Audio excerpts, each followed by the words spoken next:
Hi, everybody. Welcome to my homestead and welcome to my channel. My name is Jared. If you haven't already, please make sure to subscribe. I found something really interesting in one of the footnotes of this talk by Elder Cook. It's from the October 2024 General Conference. The name of the talk is Sacred Scriptures, the Foundations of Faith. And I was actually looking at this talk for something different, for a different video that I'm going to schedule after this one. It's this paragraph right here that has to do with Coach Andy Reid, who is a member of the church, and he's the head coach of the Kansas City Chiefs.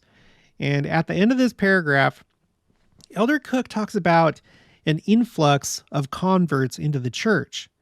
And under footnote 8, he gives a number with which we can project what the number is going to be for this year, 2024. He says that it's a noticeable increase. And so I want to show you what I found. It's really exciting. Before I do, it's been a while, but I'm still partnered with Artza. Artza is a company out of Israel. It's actually kind of like a collective of small Israeli businesses that produce beauty products and games for kids and crafts. There's also food products like these high-sip roasted cashews that came in this box. They send you a box every quarter, and it's filled with these items. Each time it's a surprise, and each box has a theme. Sometimes it's a location in Israel, like Jerusalem. Other times, like the one that's coming up after this box that I just showed you, is going to be the holiday box. And each year that they've sent me a holiday box, it has always included an ornament made out of olive wood. The one that I got last year is a Star of David with a nativity scene in the middle. So you can order this using this link. If you scroll down and look at the description box of any video, you'll notice that I have this right here. Order your Artza box from Israel, 25% off with code Jared25, and then click on this link. It'll take you here, and then you can order your Artza boxes. You can either just get like a one-time thing, or you can get your 4 boxes throughout the year. And it is really fun, especially if you have kids. So I would encourage you to do it. My kids love it. Okay, so let's go back to the talk. Let me just read this paragraph and part of the next one. The conversions that are occurring in our day are equally remarkable. Last June, Coach Andy Reid, head football coach of the Kansas City Chiefs, and I, along with others representing our faith and other faiths, spoke in a multi-faith event at the Riverside Church in New York City. Coach Reid emphasized second chances and responding to invitations and opportunities, which is what the gospel of Jesus Christ is all about. The next morning, with our wives, Tammy, Reid, and Mary, we attended the sacrament meeting at the Manhattan Second Ward. It was a spiritual service. There were many new converts. Okay, now here we go. There were many new converts in the congregation. 5 recently baptized members, 4 men, and 1 young man were among the Aaronic priesthood members passing the sacrament. I'm happy to report that a similar influx of new members is happening throughout the church. We are grateful for the noticeable increase in those who respond to sacred invitations, change their lives, and accept the opportunity to follow Jesus Christ. They enter the covenant path through faith, repentance, baptism, and confirmation as taught in the Holy Bible and the Book of Mormon. Okay, so let's take a look at footnote 8. It says, over 198,000 new converts have been baptized between January 1st, 2024 through August 30th, 2024. Information provided by the Missionary department. Okay, so that's not for the full year of 2024. This was the October 2024 General Conference. But those are the most recent numbers that I'm aware of how many converts we've had this year. So what we can do is kind of project what the year is going to look like if everything continues like at a steady pace. Excuse me. As long as everything stays at a steady pace. So we'll take the 198,000 and divide it by 8, because that's how many there were over 8 months. So if you average that out, that's about 24,750 per month. And if things continue at that rate, and you times that by 12 months, then it's looking like this year is going to be close to 300,000. So 297,000. So how does that compare to previous years? Well, let's go to this spreadsheet. You can access my spreadsheets anytime. The link is in the description box below. We're on the tab called Timeline Membership. And let me zoom in. Okay, so last year, 2023, we were only at 252. This year, if my projections are correct, it's going to be 297, which is more than last year, and even more than 2022, 2021. 2020 was the lowest. And you have to go back, it looks like, to 2013 to see a bigger year than what this year looks like so far. So that's kind of a big deal because we're trying to overcome what happened during the pandemic. And even before the pandemic, numbers were kind of going down. From 2013, they steadily went down all the way to the pandemic. They kind of came back up in 2019, but then the pandemic brought it back down. So you can tell just by looking at the color here, I have conditional formatting to color code all these cells. Okay, so I find that very interesting. We'll come back to this in just a minute. Let's go to another spreadsheet. This one is called Quotes Second Coming. And there's 3 quotes that I would like to read that have to do with growth. Here we go. Here's the first one. Going back to November 1st, 2018. This was President Nelson's first year as president of the church. This was from a social media post. And he says, "We're just at the exponential phase of growth, and it will continue. The Lord has said, I will hasten my work in its time, and he makes good on his promises." Okay, so that's exciting. Exponential means growth really quick, or just like dramatic increases, maybe from like year to year. We haven't seen that so much, but we might be at that point with what we're seeing this year. So, and I do expect that it'll happen either leading up to the second coming or after the second coming occurs and we're at the beginning of the millennium. There is another quote I want to read. You can find this in 2 places. It's by Bradley R. Wilcox. First, he gave this talk called There is a Hurry, and this is a Ensign College devotional. But I actually want to read what he said at a fireside in 2022. It's worded just a little bit differently, but I prefer how he says it in here. Okay, so he says, "But when the second coming comes, that's when these tribes are going to give us a totally different organization, a different level of organization that's going to become very important.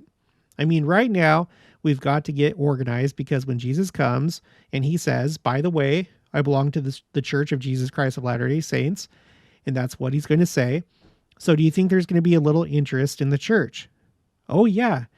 Will we be ready to have 2 billion people join the church in one day? Will we have enough stake presidents? Will we have enough bishops? Will we have enough young women presidents? Will we have enough full-time missionaries? Will we have enough full tithe payers?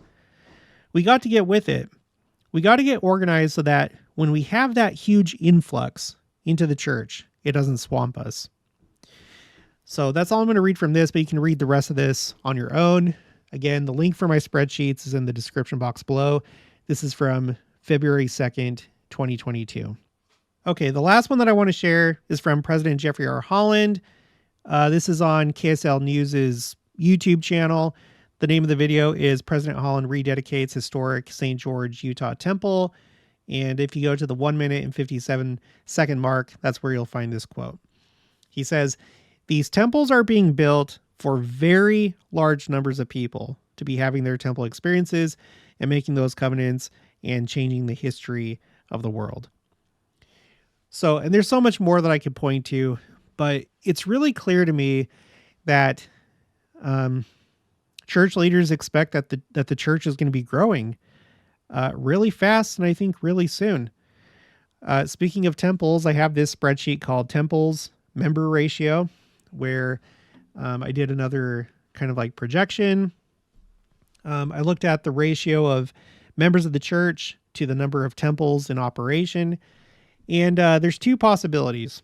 If you take all the temples that have been announced, all that are announced, under construction, and currently under operation, and if you suddenly made it so that all of them were in operation now, today, and if you wanted to keep the ratio the same, like say that you wanted to keep the same ratio that we had in 2023, which was 92,771 members of the church per temple. There were 186 temples in operation at the end of the year of 2023.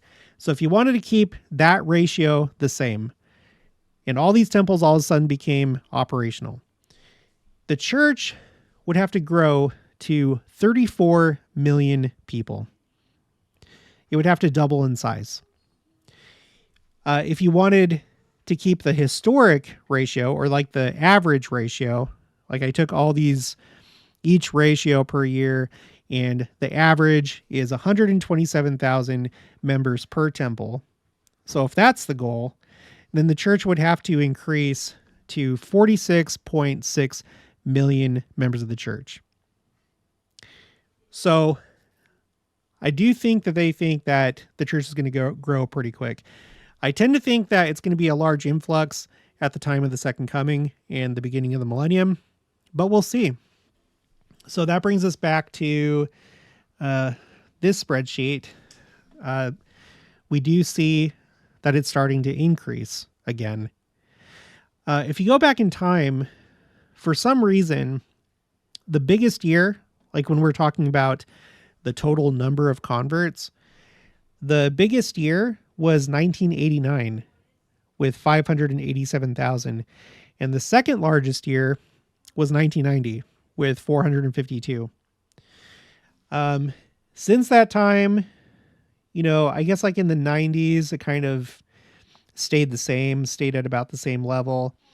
And then there was kind of like a dip from 2003 to 2005, which is interesting because if we look at this spreadsheet, this is my spreadsheet called Timeline Missionary Work, where you have the total number of proselyting missionaries right here. And I have proselyting missionaries because that's the only number that I have access to put this together. So in 2003, or like that period I was just talking about, 2002 to 2000, what was it? It was 2003 to 2005. There was kind of a dip. It's interesting because it was at that time that you had two kind of like big milestones in the church's history of missionary work.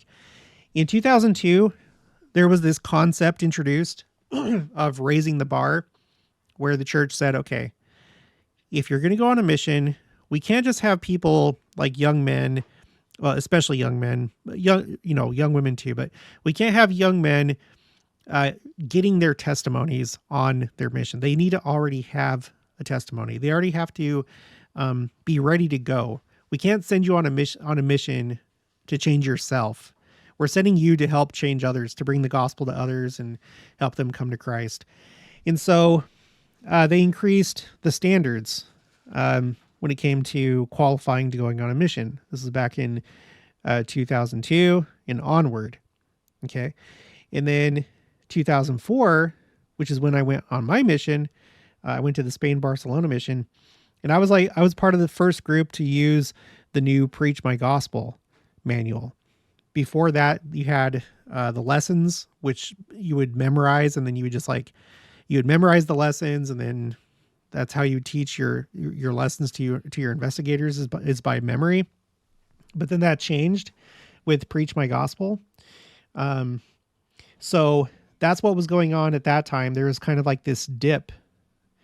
And then it looks like it was successful because the numbers started to come back up. Not like a ton, but not in the 200,000s. It came back up to the 300,000s. And so there was a little bit of it came back up, and it got up to like 316,000, and then it started to kind of go back down. 2012 was a good year, but then it continued to go down, all the way to the pandemic.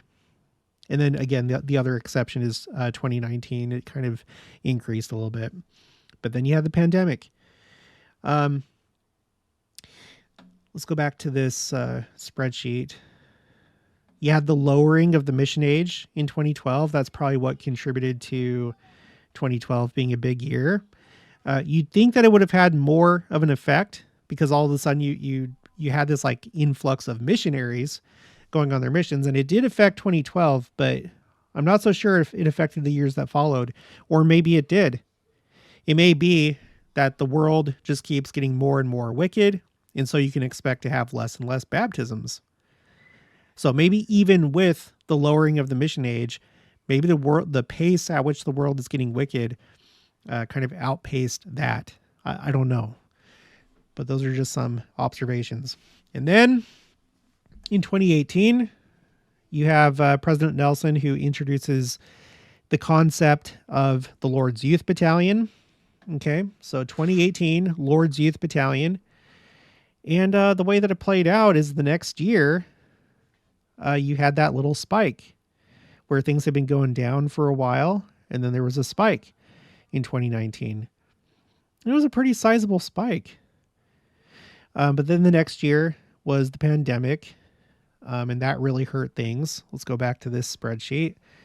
And then in April 2022 General Conference, there was a lot of focus on missionaries and the need for missionaries, both proselyting and service and senior missionaries.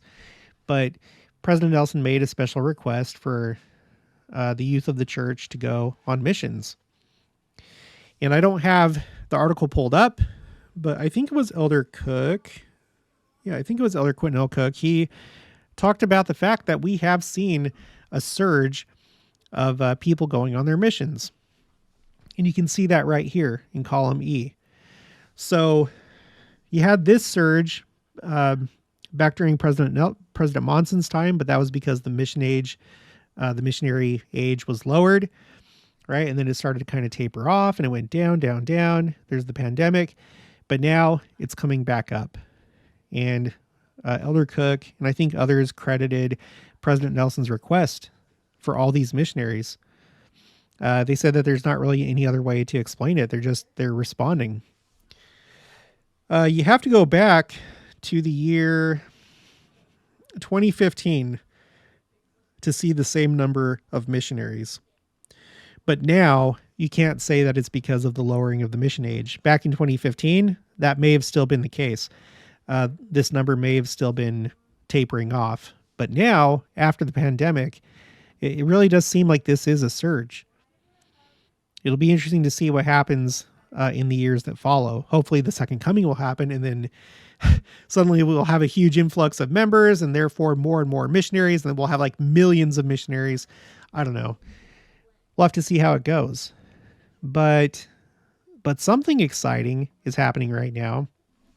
So you have all these milestones to look at in the last few decades, and now we're at the highest level of new converts, if this is what it turns out to be for 2024, the highest level since 2013. That's more than 10 years ago.